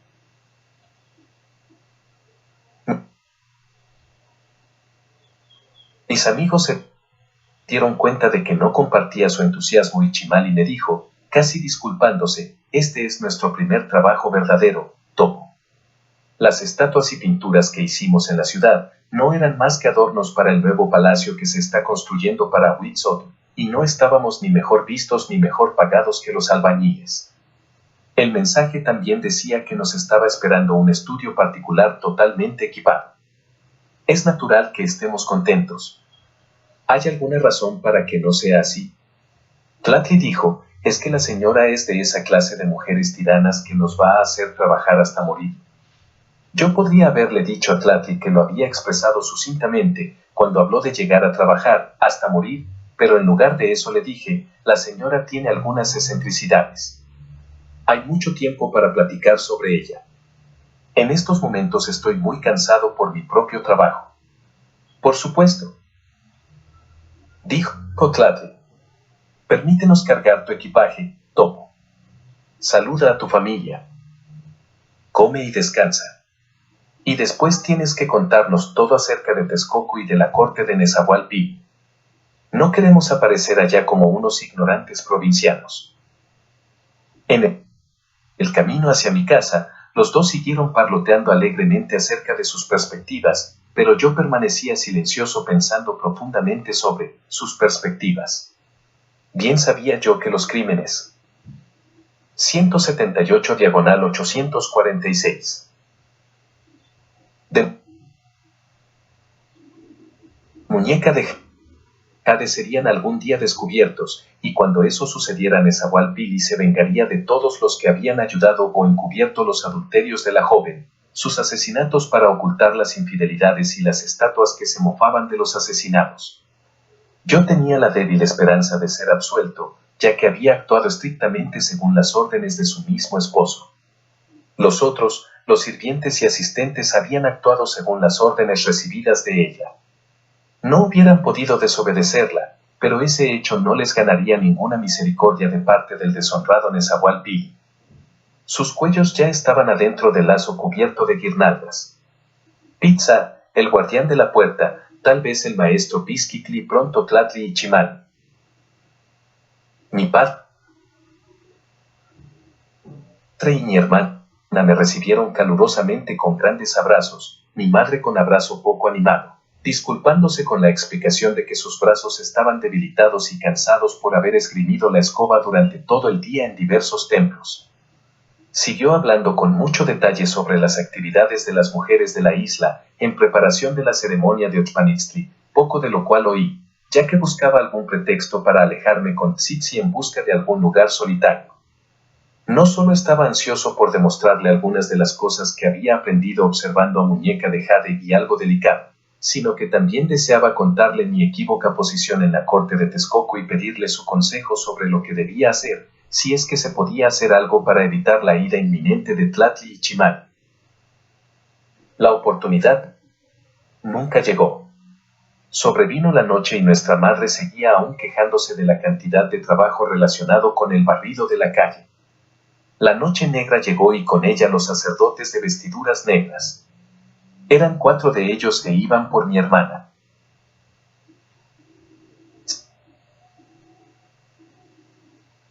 Sin siquiera decir un Mispancinco al jefe de la casa, pues los sacerdotes siempre habían sido desdeñosos a las cortesías más elementales, uno de ellos preguntó sin dirigirse a nadie en particular: ¿Es aquí donde vive la doncella Chupnavia Katzitzitini? Su voz era torpe y hablaba emitiendo un ruido como el del gallipavo, y con trabajo le pudimos entender. Ese era el caso de muchos sacerdotes, porque una de sus penitencias favoritas era llenarse la lengua de agujeros y de vez en cuando romperla aún más, haciendo más ancho el agujero al pasar por el cañas, cuerdas o espinas. Mi hija, dijo nuestra madre, con un gesto de orgullo señalándola. 9 caña el sonido de campanitas tocando. Tzitzitlini, dijo el viejo mugroso dirigiéndose directamente a ella. Venimos a informarte que has sido escogida para tener el honor de actuar en el papel de la diosa Teteoinan en la última noche de Ochpanistli. No, dijo mi hermana moviendo los labios. Aunque de ellos no salió ningún sonido. Miró azorada a los 4 hombres vestidos con sus raídos mantos negros y pasó una mano temblorosa sobre su cara. Su piel de color cerbató había adquirido el del pálido ámbar. Vendrás con nosotros en este momento, dijo otro sacerdote. Hay algunas formalidades preliminares. No, dijo Tsitsi otra vez, pero esta vez en voz alta. 179 diagonal 846.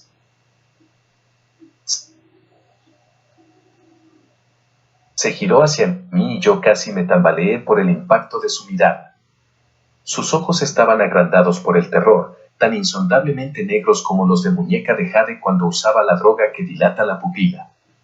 Mi hermana y yo sabíamos lo que eran las formalidades preliminares, un examen físico llevado a cabo por los asistentes femeninos de los sacerdotes, para indagar que la doncella que había sido honrada lo era en verdad.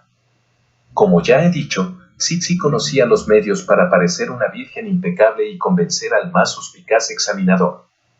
Pero no había sido avisada de esa llegada repentina y precipitada de los sacerdotes para llevársela, por lo tanto no había tenido necesidad de prepararse y en esos momentos ya no podía hacerlo. Tsitsi. Tini, dijo mi padre reprendiéndola. Nadie rechaza a un Tlamakaski, ni la orden que él trae. Sería descortés al sacerdote, mostraría desdén por la delegación de mujeres que te ha conferido ese honor y mucho peor, sería un insulto a la misma diosa Teteoinan. También molestaría a nuestro estimado gobernador, terció mi madre. Se le ha dicho ya al señor Garza Roja quien ha sido la virgen seleccionada para este año, y también a su hijo Paclísimo. Nadie me avisó a mí, dijo mi hermana con una última chispa de brío. Ella y yo sabíamos para entonces quién la había propuesto para el papel de Tete Oinan sin consultarla y sin pedirle permiso, y también sabíamos el porqué. Así nuestra madre podría tener un crédito indirecto por la ejecución de su hija, para que nuestra madre pudiera enorgullecerse en medio del aplauso aprobador de toda la isla, para que la pantomima pública del acto sexual, que representaría su hija, inflamara todavía más la lascivia del señor Alegría, y para que estuviera más que nunca dispuesto a elevar a toda nuestra familia a la nobleza a cambio de la muchacha. Y señores sacerdotes, dijo Tzitzi suplicando, verdaderamente no les convengo. No puedo actuar en el papel. No en ese papel. Sería torpe y la gente se reiría. Deshonraría a la diosa. Eso es totalmente falso, dijo uno de los cuatro. Te hemos visto bailar, muchacha.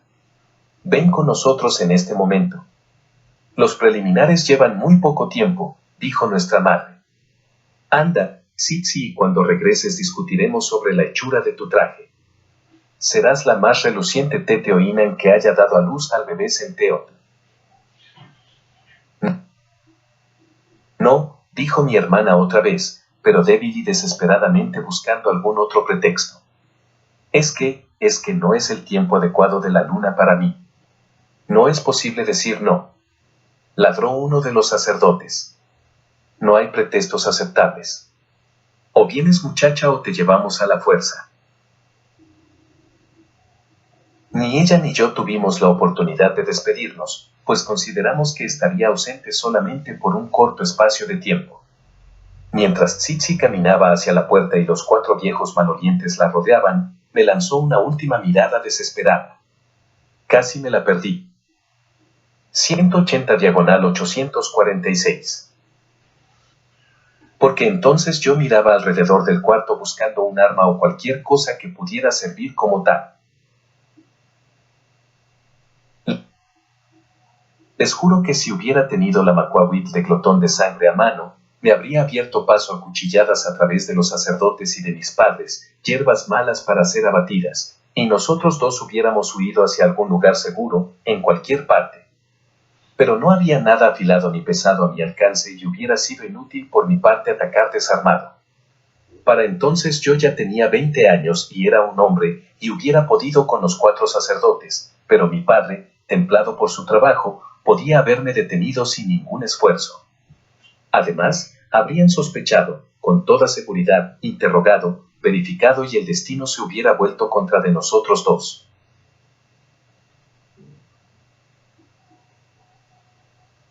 Desde entonces me he preguntado muy frecuentemente, ¿no hubiera sido eso preferible a lo que sucedió? Un pensamiento como ese pasó como un relámpago por mi mente en aquel momento, pero en mi indecisión vacilé. Fue porque sabía, en algún rincón cobarde de mi mente, que yo no estaba directamente involucrado en la difícil situación de mi hermana Tzitzi, y que probablemente no lo estaría, por lo que fui indeciso, por lo que vacilé. Fue porque tenía una esperanza desesperada de que ella todavía pudiera convencer a las examinadoras que ella no estaba realmente en peligro de desgracia, lo que me hizo detener. Fue simplemente mi inmutable e inestable tonali, o el de ella, lo que me hizo vacilar, lo que me hizo detener. Jamás lo sabré. Todo lo que sé es que vacilé, me detuve y el momento de actuar se fue, como Tzitzi se fue con su guardia de honor de rapaces sacerdotes, dentro de la oscuridad de la noche. Ella no regresó a casa esa noche. No. Nos quedamos sentados esperando, hasta mucho después del tiempo normal de acostarse, hasta mucho después del trompetazo de la concha del templo a la medianoche. Sin hablar nada. Mi padre se veía preocupado, sin duda por su hija y por la causa de ese inusitado alargamiento de las formalidades preliminares. Mi madre se veía preocupada, sin duda acerca de la posibilidad de que su proyecto tan cuidadosamente elaborado para su propia exaltación, de alguna manera se hubiera desbaratado. Pero finalmente se rió y dijo, claro, los sacerdotes no mandarán a Tzitzi a casa en la oscuridad. Las vírgenes del templo le habrán dado un cuarto allá para que pase la noche. Somos unos tontos de estarla esperando despiertos. Vayamos a dormir. Fui a mi esterilla, pero no dormí. Me inquietaba al pensar que si las examinadoras descubrían que Tsitsi no era virgen, y como iban a descubrir otra cosa, los sacerdotes podrían aprovecharse rapazmente de eso. Todos los sacerdotes de nuestros dioses habían hecho ostensiblemente un juramento de celibato, pero ninguna persona inteligente creía que lo cumplían. Las mujeres del templo sostendrían, con verdad, que Tsitsi llegó a ellas ya desprovista de su chitoli, membrana, y por lo tanto de su virginidad. De esa condición solo se la 181/846. Podía culpar a ella por su propio desenfreno anterior. Cuando saliera de nuevo del templo, cualquier cosa que le hubiera pasado en el ínterin no podría achacárseles a los sacerdotes ni probar ningún cargo en contra de ellos. Me revolví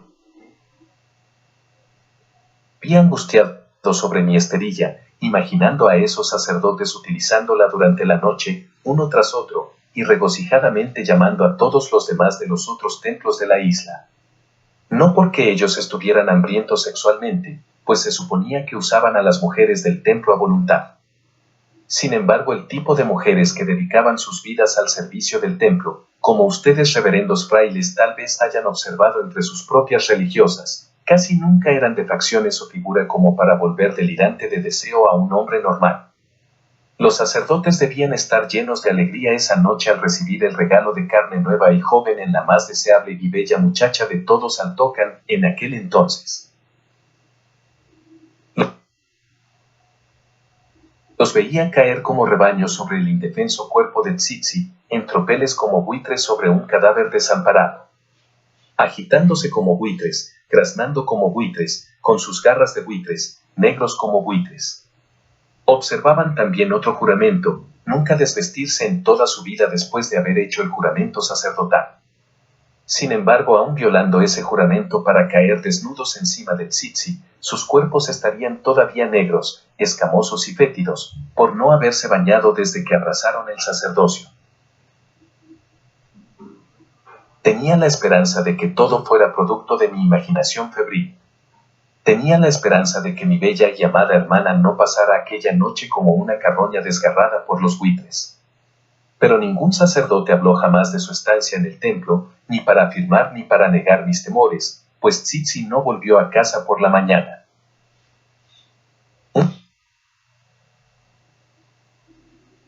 Un sacerdote de los 4 que se la habían llevado la noche anterior, vino y su cara estaba exenta de toda expresión cuando dijo simplemente, su hija no es idónea para representar a Teteoinan en las ceremonias.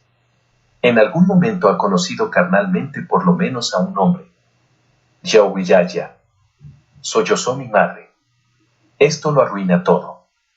No lo entiendo, murmuró mi padre. Siempre fue tan buena muchacha, no puedo creerlo. Quizás, dijo el sacerdote blandamente, ahora les gustaría más ofrecer a su hija voluntariamente para el sacrificio.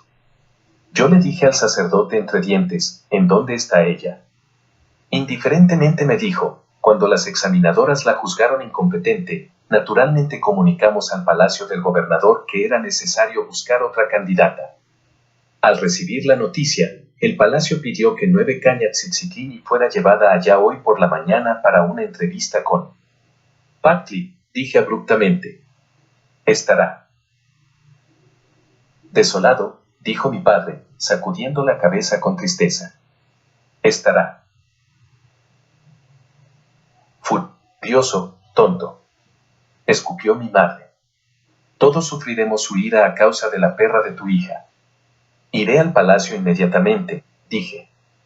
No, respondió el sacerdote con firmeza. La corte no duda en apreciar su interés, pero el mensaje fue muy específico, que solo la hija de esta. 182/846. Familia sería recibida. 2 de nuestras mujeres del templo la están conduciendo para allá. Ninguno de ustedes puede pedir audiencia, solamente irán en el caso de ser llamados. Sí. Tsitsi no vino a casa tampoco ese día y nadie más volvió a visitarnos, ya que para entonces toda la isla debía tener conocimiento de nuestra desgracia familiar. Ni siquiera las mujeres que organizaban el festival pasaron a por mi madre para que ésta cumpliera con su barrido del día. Y esa evidencia de ostracismo hacia ella por parte de las mujeres que pronto esperaba mirar como inferiores, la hizo más vociferante y chillona de lo normal. Pasó todo ese día melancólico regañando a mi padre por haber dejado que su hija creciera en estado salvaje y regañándome a mí también, pues estaba segura de que le había presentado a algunos de mis malvados amigos, y había dejado que alguno de ellos la sedujera. La acusación era absurda, pero me dio una idea.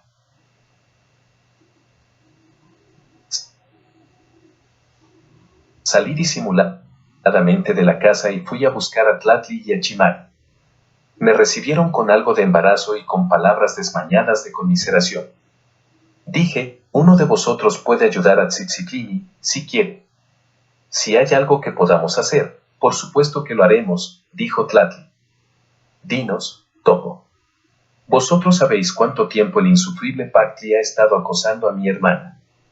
Todo el mundo lo sabe. También todo el mundo sabe en estos momentos que mi hermana ha preferido a otro en lugar del señor Alegría. Así es que ha quedado ante todos como un amante desairado y bobo por haber estado persiguiendo a una muchacha que lo desdeñaba. Solo para salvar su orgullo herido vengará esa humillación en ella y lo hará de la forma más horrible. Uno de vosotros podría evitar que lo hiciera. ¿Cómo?, preguntó Tlatli. Casándose con ella, dije. Nadie sabrá jamás qué dolor tan grande me costó decirlo, porque lo que quería decir con eso era, renuncio a ella. Llévatela. Mis dos amigos se sobresaltaron ligeramente y me miraron confusos y pasmados. Mi hermana ha cometido un error, continué. No puedo negarlo, pero vosotros dos la conocéis desde siempre y seguramente sabéis que ella no es una prostituta disoluta.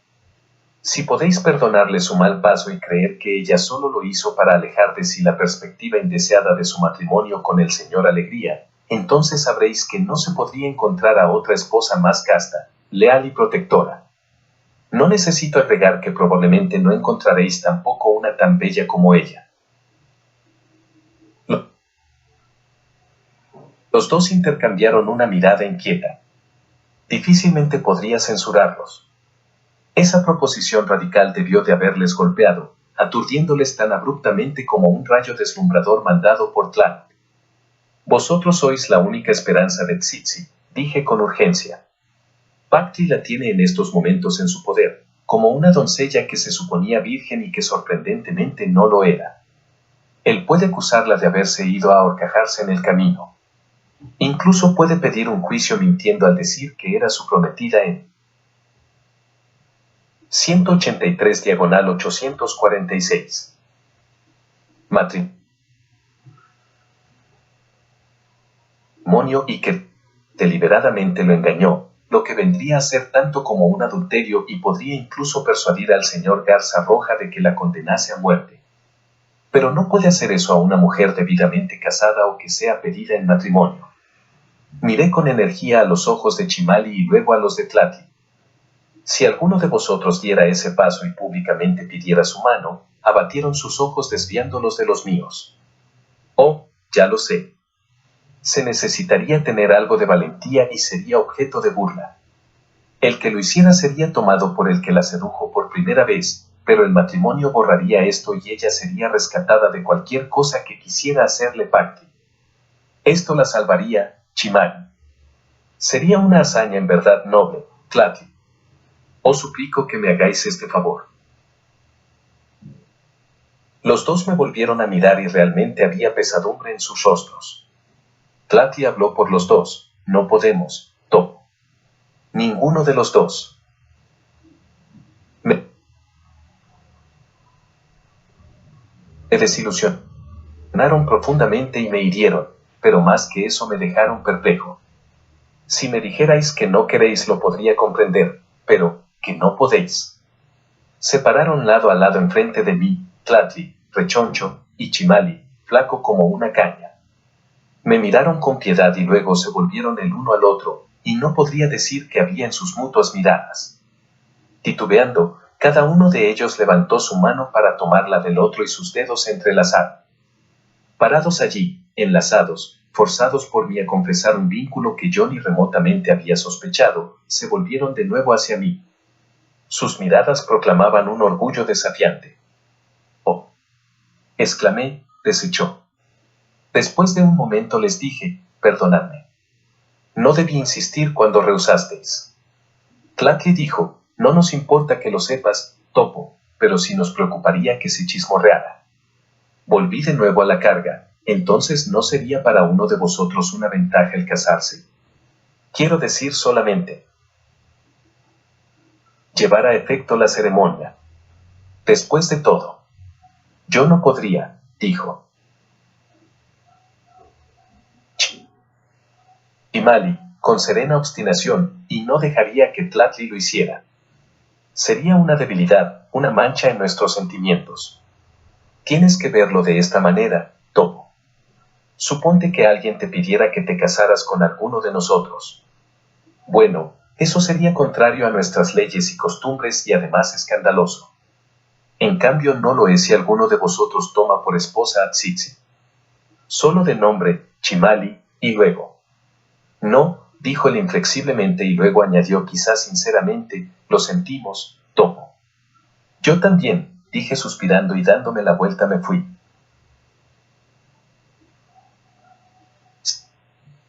Sin embargo, tomé la determinación de que regresaría y persistiría en mi propósito. Tenía que convencer a alguno de los dos de que eso nos beneficiaría a todos. Salvaría a mi hermana del peligro, calmaría cualquier tipo de conjetura sobre las relaciones entre Tlatli y Chimali y entre Tsitsi y yo. Ellos se la podrían llevar abiertamente a Texcoco cuando se marcharan allí y yo secretamente la podría tener conmigo, para mí. Cuanto más pensaba en eso, más parecía el plan ideal para todos nosotros. Tlatli y Chimali no podrían seguir rehusando ese matrimonio con la excusa egoísta de que empañaría de alguna manera. 184/846. Sus lances amorosos. Los persuadiría, si fuera necesario, con la brutal amenaza de exponerlos como Cuilonti. Sí, regresaría a ver a Tlatli y a Chimali. Pero las cosas sucedieron de tal manera que ya no pude hacerlo, puesto que se me había ocurrido demasiado tarde. Esa noche Tsitsi tampoco vino a casa. A pesar de todo me dormí y no soñé con buitres, sino con Tsitsi y conmigo y con la inmensa jarra que contenía el agua para la casa, que llevaba la huella de sangre de Chimali. En mi sueño, volví a aquellos días de nuestras vidas en los que Tsitsi había encontrado una excusa para salir de la casa juntos. Ella había tirado y roto la jarra de agua. Agua fluía por todo el piso y salpicaba tanto que llegaba hasta mi cara. Me desperté en plena noche y encontré mi rostro bañado en lágrimas. A la mañana siguiente llegaron las órdenes del palacio del gobernador y no eran para mi padre Tepesalan como debía esperarse, siendo él el jefe de la casa. El mensajero anunció que los señores Garza Roja y Alegría requerían la presencia inmediata de mi madre. Mi padre se quedó sentado sufriendo mansamente en silencio, su cabeza agachada, evitando mis ojos, todo el tiempo en que esperamos a que ella regresara. Cuando lo hizo, su rostro estaba pálido y sus manos se movían sin parar alrededor del chal que llevaba sobre sus hombros, pero a pesar de eso sus maneras eran sorpresivamente animadas. No era ya la mujer iracunda que había sido privada de un título y no se parecía en nada a una madre afligida. Nos dijo, parece que perdimos una hija, pero no lo hemos perdido todo. ¿Perderla? ¿Cómo?, pregunté. Tsitsi nunca llegó al palacio, dijo mi madre sin mirarme. Se escapó de las mujeres del templo que la conducían y corrió lejos. Por supuesto, el pobre Patricin está casi loco por el curso que han tomado los acontecimientos. Cuando las mujeres avisaron de que ella había escapado, él ordenó su búsqueda por toda la isla. Un cazador avisó que le faltaba su canoa. Ya te acordarás, dijo mi madre dirigiéndose a mi padre, que tu hija una vez amenazó con hacer exactamente eso. Robar una cali y bogar hasta la tierra firme. Sí, dijo él lentamente. Bien, parece que lo ha hecho. Nadie ha podido decir qué dirección tomó, así es que Pacti, renuentemente acejado de continuar la búsqueda, está tan angustiado como nosotros. Esa era una mentira tan clara, que mi madre continuó precipitadamente antes de que yo pudiera hablar. Debemos ver la partida de Tsitsi como una pérdida por el bien de nosotros. Se ha fugado como dijo que haría. Para siempre. Ella lo hizo por su propio gusto, nadie la empujó a ello. Y no se atreverá a volver otra vez por Saltocan. Yo dije, no creo nada de esto. 185 diagonal 846. Pero ella me ignoró y continuó dirigiéndose a mi padre. Como Pacti, el gobernador comparte nuestro dolor, pues no nos culpa de la mala conducta de nuestra indócil hija. Él me dijo, siempre he respetado a Cabeza Inclinada y me gustaría hacer algo para ayudar a mitigar su desilusión y su aflicción. Y me preguntó, ¿cree usted que Cabeza Inclinada querría aceptar su ascenso como jefe de canteras a cargo de todas estas? La cabeza de mi padre se levantó con fuerza y exclamó, ¿qué? Esas fueron las palabras de Garza Roja. Que estuvieras a cargo de todas las canteras de Saltocan. Él me dijo, no puedo borrar la vergüenza que ha sufrido, pero esto demostrará nuestra simpatía hacia él. Volví a decir, no creo nada de esto. El señor Garza Roja nunca antes se había referido a mi padre como Cabeza Inclinada y dudo mucho que él hubiera conocido el apodo de Tepezana.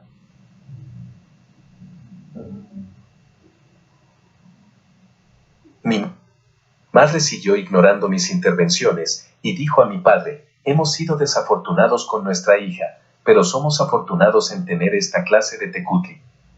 Cualquier otro nos hubiera podido desterrar a todos nosotros. Considerando que el hijo de Garza Roja ha sido burlado e insultado por nuestra propia carne y sangre, y él te ofrece esta muestra de compasión. Jefe de cantera, murmuró mi padre, mirándonos como si hubiera sido golpeado en la cabeza por una de las piedras de su propia cantera. Sería el más joven que jamás. ¿Lo aceptarás?, preguntó mi madre. Mi padre balbuceó, pero, es una pequeña recompensa por haber perdido a una hija tan amada, no importa cuál haya sido su error. ¿Lo aceptarás?, repitió mi madre más severamente. Pues, sí. Debo aceptar. Lo aceptaré. No puedo obrar de otra forma. ¿O podría? Vaya, dijo mi madre mucho más complacida. Se restregó las manos como si hubiera terminado alguna sucia y desagradable tarea. Nunca seremos pipilting.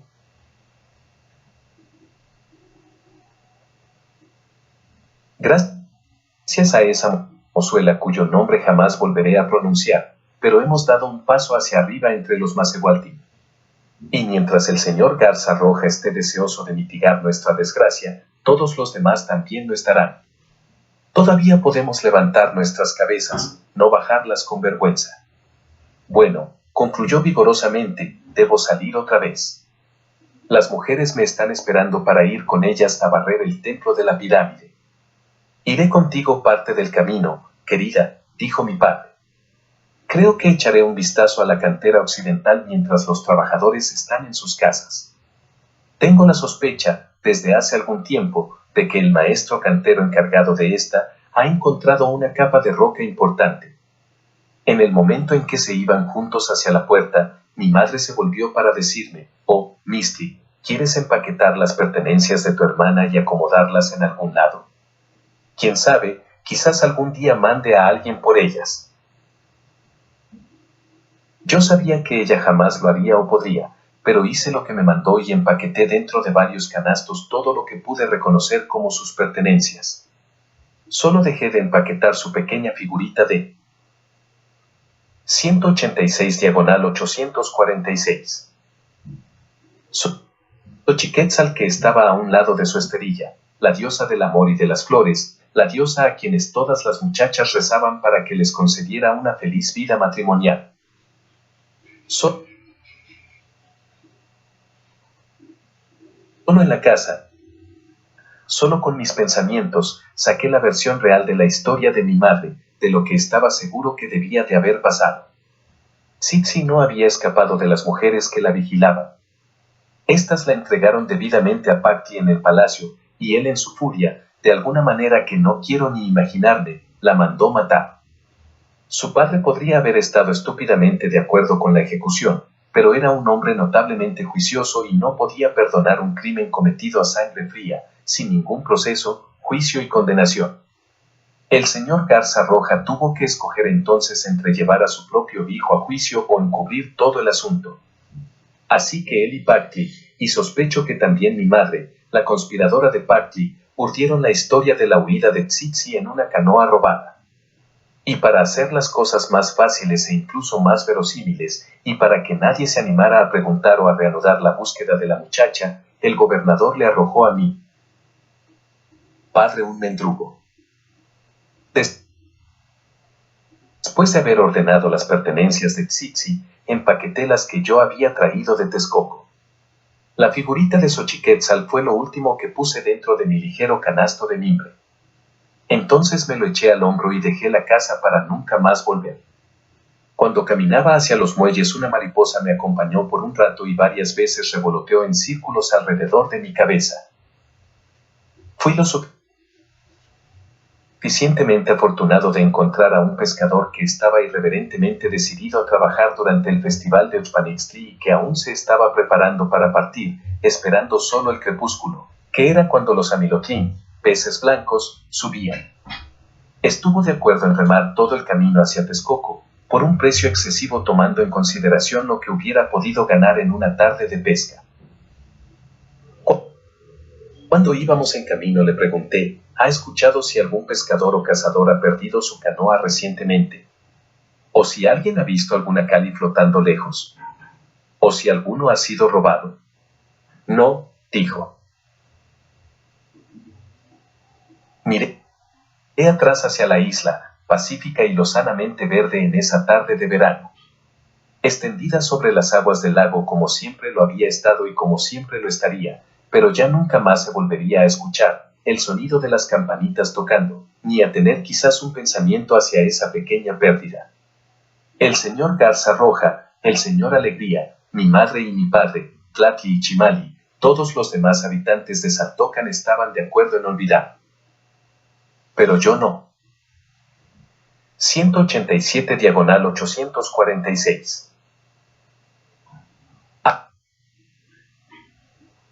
Pero sí es cabeza inclinada, exclamó la señora de Tolan, la primera persona con quien me encontré en mi camino hacia mis habitaciones de palacio. Has acortado tus vacaciones y regresado más pronto de tu casa. Sí, mi señora. Ya no siento a Saltocan como mi casa. Y tengo muchas cosas que hacer aquí. ¿Quieres decir que sentías nostalgia por Texcoco? Me dijo sonriendo. Entonces te hemos enseñado a querernos. Estoy encantada de pensar en eso, cabeza inclinada. Por favor, mi señora, dije roncamente, no me llame más así. Ya estoy harto de ser cabeza inclinada. Oh, dijo y su sonrisa desapareció al estudiar mi rostro.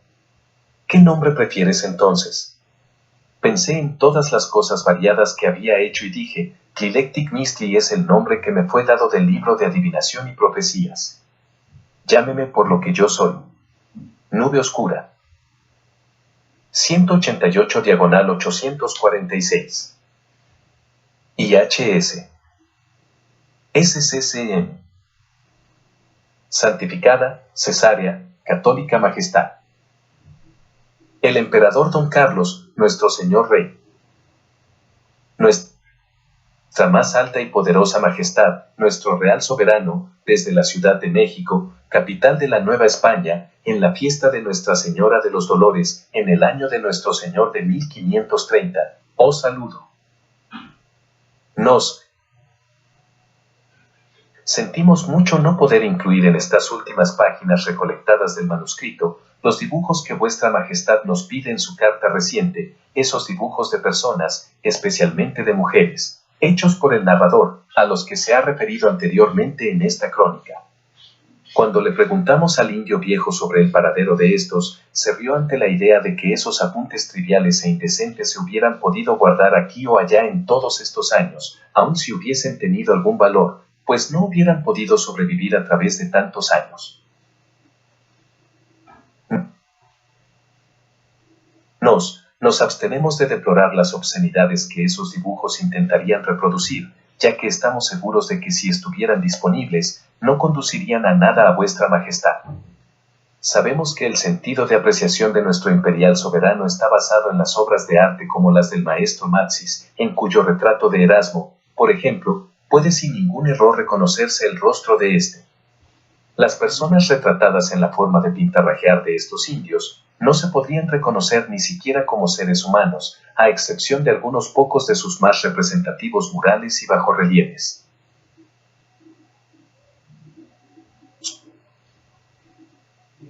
Su más alta majestad ha ordenado anteriormente a su capellán asegurarse con escritos, tablillas u otros registros, la substancia de las historias narradas en estas páginas.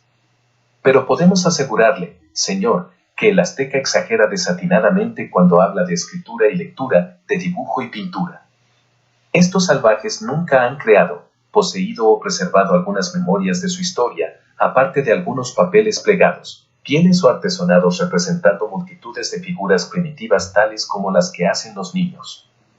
Estas representaciones vienen a ser inescrutables para cualquier ojo civilizado y fueron usadas por los indios solamente como un conjunto de preceptos de sus hombres sabios, que lo garrapateaban para utilizarlo como un estímulo para su memoria, cuando ellos repetían la 189/846.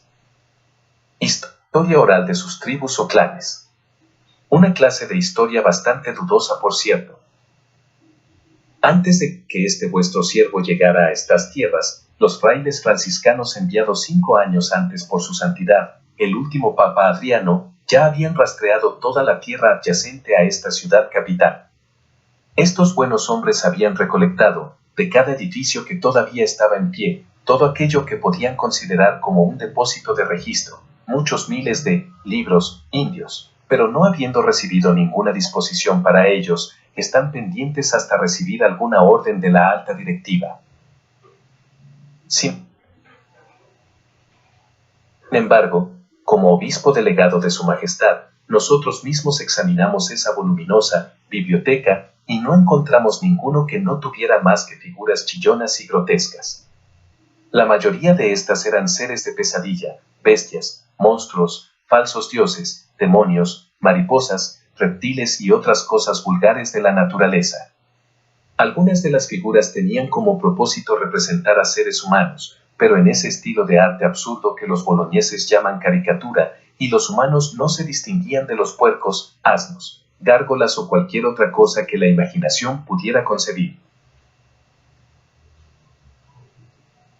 Puesto que no había ni una sola palabra que no fuera una fétida superstición y engaños inspirados por el demonio, nos hemos ordenado que con los miles y miles de volúmenes y rollos se hiciera una pila en medio de la plaza del mercado de Tlatelolco y fueran quemados hasta convertirse en cenizas. Nos esperamos que este haya sido el fin adecuado a esos archivos paganos y dudamos que hayan quedado algunos otros en todas las regiones de la Nueva España que ya han sido exploradas. Tomad nota, señor, que los indios que contemplaban esa hoguera, y que casi todos ellos ahora son cristianos profesos, demostraban sin ninguna vergüenza una gran aversión apesadumbrada y una gran angustia, e incluso lloraban mientras miraban la pila ardiente, como si hubieran sido verdaderos cristianos viendo la profanación y la destrucción de las santas escrituras. Nos hemos considerado eso como una evidencia de que estas criaturas no han sido convertidas de todo corazón al cristianismo como nosotros y la Madre Iglesia desearíamos. Es por esto que este humilde siervo de vuestra muy piadosa y devota majestad todavía tiene y tendrá muchas obligaciones episcopales urgentes, pertinentes a una más intensa propagación de la fe. Pedimos a vuestra majestad que comprenda que estas obligaciones deben estar por encima de nuestra actuación como auditor y amonestador de la locuacidad del azteca, excepto en nuestros momentos libres que son cada vez menos. Nos suplicamos también a vuestra majestad que comprenda la necesidad de que mandemos ocasionalmente el paquete de páginas sin una carta de comentario y algunas veces sin leerlas previamente. 190/846. Que nuestro Señor Dios preserve la vida y acreciente el reino de su Sacra Majestad por muchos años más, es la sincera oración de su SCCM Obispo de México. Exe signum, Zumárraga. 191/846. Quinta pars. Mi pequeño esclavo Coscat me dio la bienvenida con genuino deleite y alivio, porque, según me dijo, Muñeca de Jade había estado excesivamente irritable en mi ausencia y había dejado caer su mal humor sobre él. A pesar de que ella tenía un gran grupo de mujeres que le servían, se había apropiado también de Coscat y lo había tenido trabajando sin descanso para ella, corriendo o trotando, o estando quieto para ser azotado, durante todo el tiempo que yo estuve fuera. Me sugirió parte de algunas bajezas en mandados y trabajos que tuvo que hacer para ella, y a mi insinuación, me contó finalmente que la mujer llamada Algo Delicado había bebido el corrosivo Sucoyatl un poco antes del siguiente encuentro en las habitaciones de la señora y había muerto allí, echando espumajos por la boca y convulsionada por el dolor. Después del suicidio de Nemaluili, que de alguna forma no se había conocido fuera de esos recintos, Muñeca de Jade tuvo que depender, para sus entretenimientos, de compañeros conseguidos por Coscat y las criadas. Deduzco que esos compañeros fueron menos satisfactorios que los que hasta entonces yo le había procurado. La señora no me presionó inmediatamente a volver a su servicio ni envió un esclavo a través del corredor para mandarme un saludo o dar alguna señal de que ella sabía o le importaba mi retorno. Estaba muy ocupada con las festividades de Tzpanixtli, que por supuesto se estaban llevando a efecto en Texcoco como en todas partes.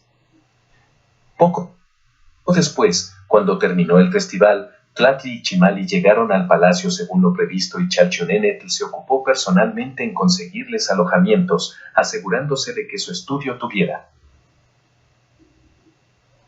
suficiente arcilla, utensilios y pinturas, y dándoles instrucciones detalladas sobre el trabajo que tenían que realizar. Deliberadamente yo no estuve presente a su llegada.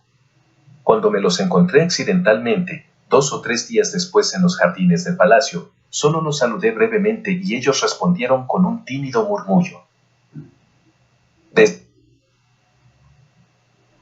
entonces me los encontraba con frecuencia, ya que su estudio estaba situado en los sótanos existentes bajo el ala del palacio donde estaban las habitaciones de Muñeca de Jade, pero solo inclinaba la cabeza al pasar. Para entonces ellos ya habían tenido varias entrevistas con su señora y me podía dar cuenta de que el entusiasmo que habían sentido anteriormente por su trabajo se había disipado considerablemente. Se veían nerviosos y temerosos y era obvio que deseaban discutir conmigo la precaria situación en que se encontraban, pero les miraba con tanta frialdad que no les daba lugar a ningún acercamiento. Estaba muy ocupado con mi propio trabajo, haciendo un dibujo particular que intentaría presentar a Muñeca de Jade cuando ésta. 192/846.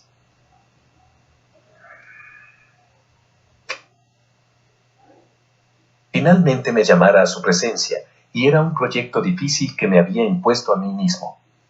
Este debería ser el dibujo de un joven irresistiblemente guapo, el más guapo que yo hubiera dibujado, pero al mismo tiempo tenía que parecerse a un joven que realmente existía.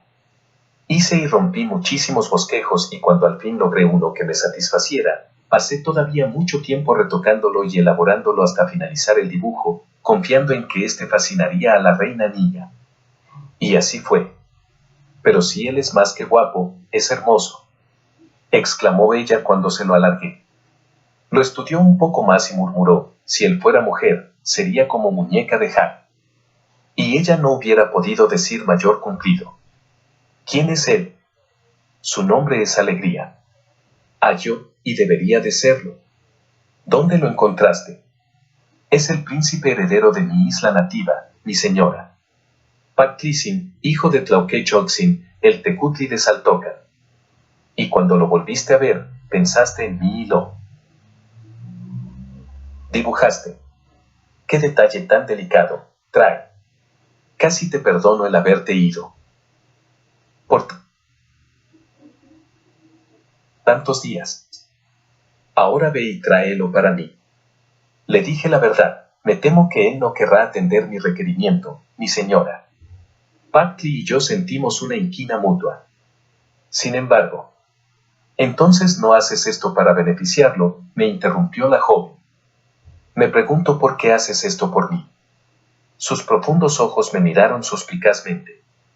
Es verdad que nunca te he maltratado, pero tampoco te he dado motivo para sentir afecto por mí. Entonces, ¿por qué esta repentina y espontánea generosidad? Trato de anticiparme a las órdenes y a los deseos de mi señora.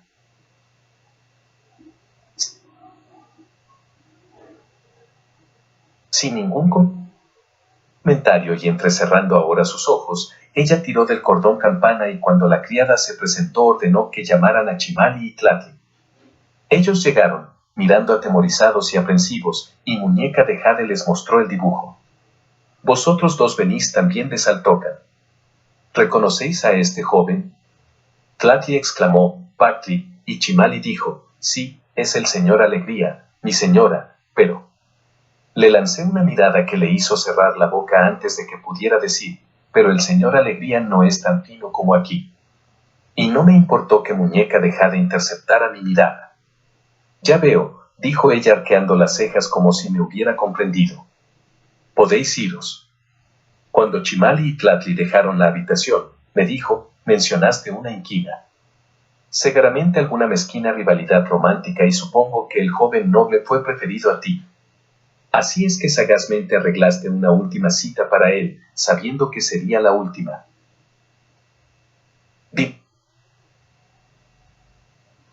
Dirigiendo significativamente mi mirada por encima de ella, a las estatuas del mensajero veloz de Jack Netzlin y del jardinero Sally Audley, hechas por el maestro Piscitly, con una sonrisa de conspirador le dije, prefiero pensar que estoy haciendo un favor a todos nosotros. A los tres, a mi señora, a mi señor Packley y a mí. Ella se rió alegremente. Entonces así será. Me atrevería a decir que ahora te debo un favor. Pero debes hacer que venga. Me tomé la libertad de preparar una carta, dije, mostrándosela, en la real fina piel de cerbató.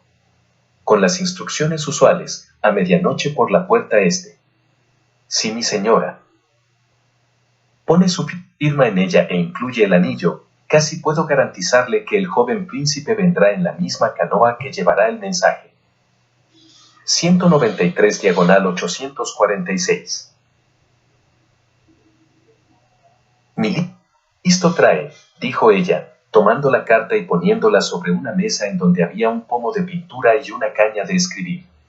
Siendo una joven mexica, por supuesto que no sabía ni leer ni escribir, pero, al ser una noble, por lo menos sabía cómo escribir el glifo de su nombre.